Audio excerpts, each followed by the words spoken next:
Well, this will be an outtake. My name is Raymond Christian, and I'm originally from Richmond, Virginia. What is the worst decision you've made?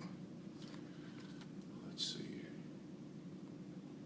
I think the worst decision I ever made was when I was a kid. I accepted a job working on a coal truck. The guy who operated the coal truck had told my mother that he was going to take care of me, that he was going to make sure I worked hard and get the money I deserved. At that time in Richmond, a lot of people burned coal in their old houses. Most of the houses we lived in were probably built in the 1890s, 1900s, and they were dilapidated and falling apart. And we burned a lot of coal in the houses. 4 or 5 little boys, usually under the age of 12, we used to ride on the back of the truck, and we would deliver bags of coal to people's houses. And we were little kids, so we had to, carry a lot of bags of coal. The problem was sometimes the bags wouldn't be tied properly, and they would break or they would bust.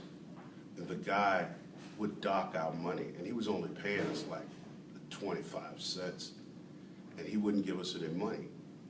And we would be just littered with coal and dirt, and when we would get to the coal yard, he basically would calculate that he owed us nothing.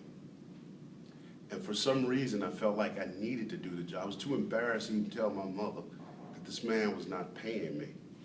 And not only was he not paying us, but he was also a pervert. In the coal yard, he was always exposing himself to us, touching us, and I waited weeks and weeks and weeks before I ever told my mother, and she immediately made me stop. And I didn't tell anybody else, and later on I had heard that a boy had been found dead in the coal pile.